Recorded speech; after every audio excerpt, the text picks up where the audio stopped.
Hello everyone, I welcome you all to GK Ocean YouTube channel. देखिए, आज के इस वीडियो में हम लोग डिस्कस करने वाले हैं यूपी ट्रिपल एस सी द्वारा जो वीडियो का एग्ज़ाम होने वाला है, इसके लिए साइंस के इंपॉर्टेंट क्वेश्चन। ध्यान दीजिएगा, ये क्वेश्चन ऐसे हैं जो कि यूपी ट्रिपल एस सी द्वारा किसी न किसी एग्ज़ाम में कई बार रिपीटेडली पूछे गए हैं। तो चलिए हम लोग अपना आज का डिस्कशन स्टार्ट करते हैं। आज का हमारा पहला क्वेश्चन है, डायनामाइट का आविष्कार किसने किया था? There is 4 option given and the correct answer is option number B which is Alfred Nobel. ठीक है, अल्फ्रेड नोबेल एक प्रसिद्ध स्वीडिश वैज्ञानिक थे, यानी कि स्वीडन के रहने वाले थे। यूरोप की कंट्री है स्वीडन। और 1866 में डायनामाइट का आविष्कार किया गया था, यानी कि 1866 में डायनामाइट का आविष्कार किया गया था।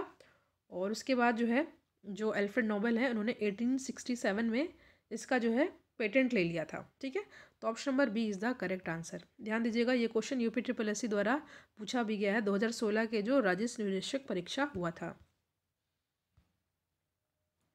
नेक्स्ट क्वेश्चन है, अल्फ्रेड नोबेल ने किसका आविष्कार किया? अभी हमने डिस्कस किया, तो इन्होंने आविष्कार किया था डायनामाइट का। कब किया था? 1866 में। अल्फ्रेड नोबेल कहाँ के रहने वाले थे?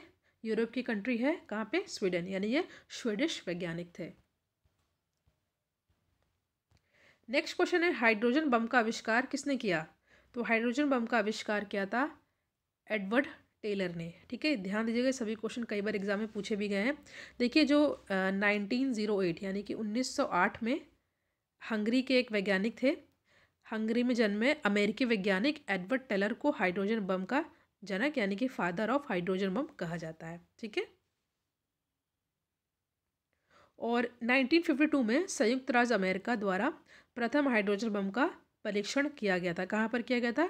जो प्रशांत महासागर में मार्शल द्वीप है, वहाँ पे। ठीक है, तो हाइड्रोजन बम का आविष्कार किसने किया था? एडवर्ड टेलर ने। ठीक है, ये जन्मे थे हंगरी में, मगर हैं ये अमेरिकी वैज्ञानिक। नेक्स्ट है, किस वैज्ञानिक ने इलेक्ट्रोलिसिस के नियम दिए थे? ठीक है, तो ये दिया गया था एम फैराडे के द्वारा। ठीक है, फैराडे ने विद्युत अपघटन के मात्रात्मक रूप यानी कि क्वांटिटेटिव एस्पेक्ट का अध्ययन किया था।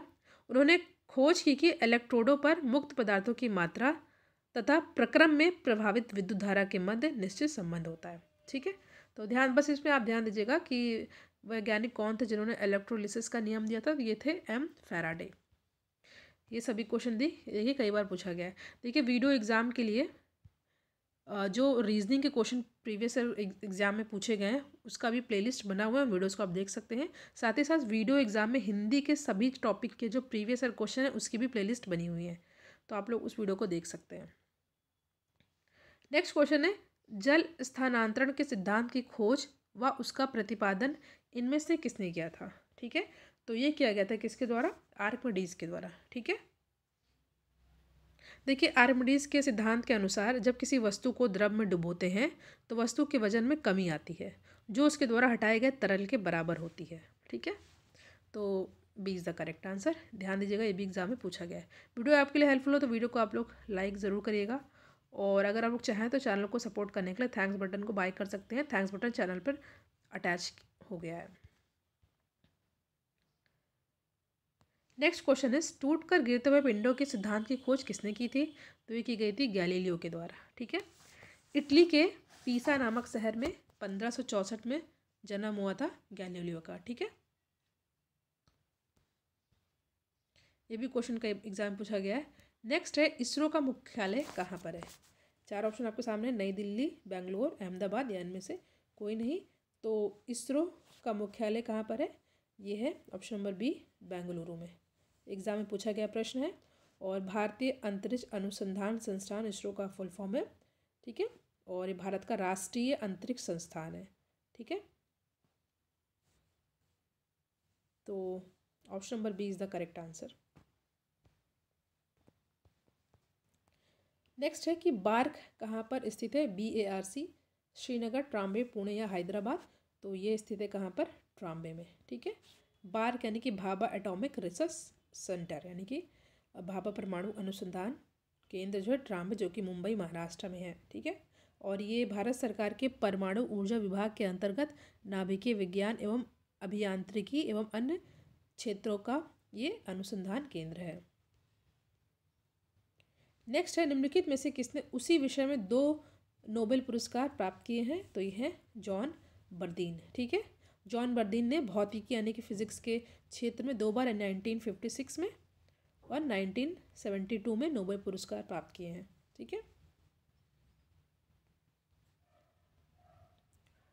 नेक्स्ट क्वेश्चन है आपका, टेप रिकॉर्डर में टेप की चाल कितनी होती है?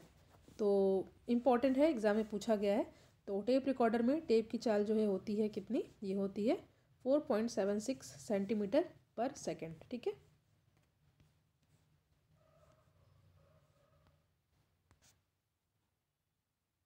नेक्स्ट क्वेश्चन है, स्टीफन हॉकिंग है एक, तो आपको पता है ये इम्पॉर्टेंट एंड फेमस पर्सनालिटी हैं।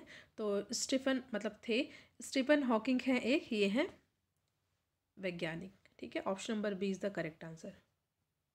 इनकी मृत्यु जो है 14 मार्च 2018 को हुई थी।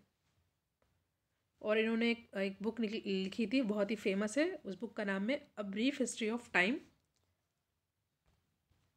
इन पर मूवी भी बनी है हॉलीवुड में। नेक्स्ट है, कर्ण बोशान नाम का संबंध किस नाम से है?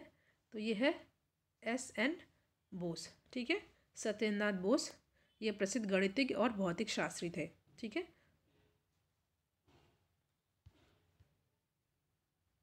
नेक्स्ट, लोहे की एक छोटी गोली पानी में डूब जाती है जबकि जहाज जो जलयान होते हैं बड़े वाले वो पानी पर तैरते हैं।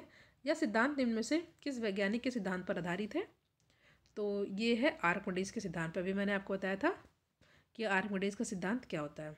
फिर से मैं बता देती हूँ, अगर किसी तरल में आंशिक या पूर्ण रूप से डूबे पिंड के भार में कमी जो है पिंड द्वारा विस्थापित तरल के भार के तुल्य होती है। ठीक है, जितना पानी हटाता है उसके भार के बराबर होती है।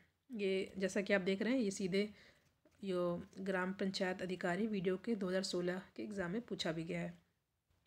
नेक्स्ट, विद्युत चुंबक किससे तैयार होता है? तो विद्युत चुंबक जो है नरम लोहे से तैयार होता है, पूछा गया प्रश्न ये। ठीक है, नेक्स्ट क्वेश्चन है, कंप्यूटर प्रणाली में निम्न में से कौन सा एक ऑपरेटिंग सिस्टम नहीं है? ठीक है, देखिए विंडोज़ आपका है और यूनिक्स भी आपका ऑपरेटिंग सिस्टम है और लाइनक्स भी है। MS ऑफिस एक एप्लीकेशन है। ठीक है, एप्लीकेशन सॉफ्टवेयर है। तो ये भी क्वेश्चन सीधे वीडियो एग्जाम में पूछा गया है।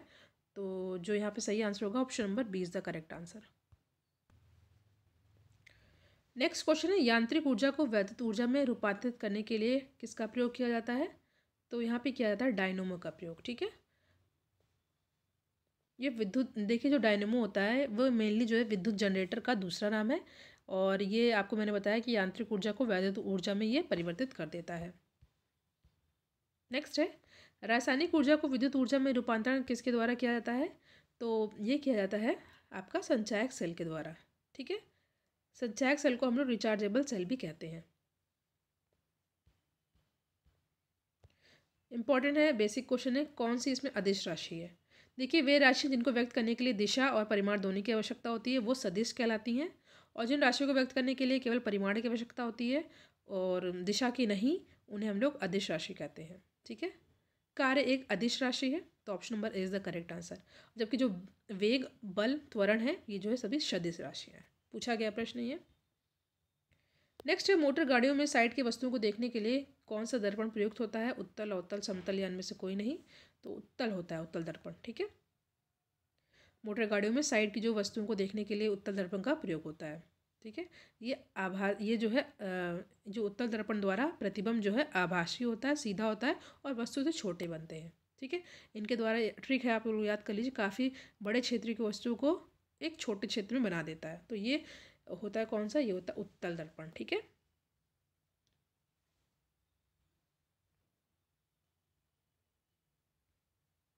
प्राथमिक रंग कौन से हैं? तो प्राथमिक रंग इनमें से लाल, हरा, नीला दोनों ही हैं। देखिए जो उत्तल दर्पण वाला मैंने आपको बताया था उसकी ट्रिक है, देखिए इसमें ये होता है कि जो काफ़ी बड़े क्षेत्र की वस्तु को वो छोटे में ही एडजस्ट कर देता है। जैसे कि आप लोग जो बाइक चलाते हैं उसमें जो साइड के जो मिरर लगे होते हैं वो जो है उत्तल दर्पण के ही होते हैं। ठीक है, सभी जो चीज़ें होती हैं उनको छोटे में दिखा देता है।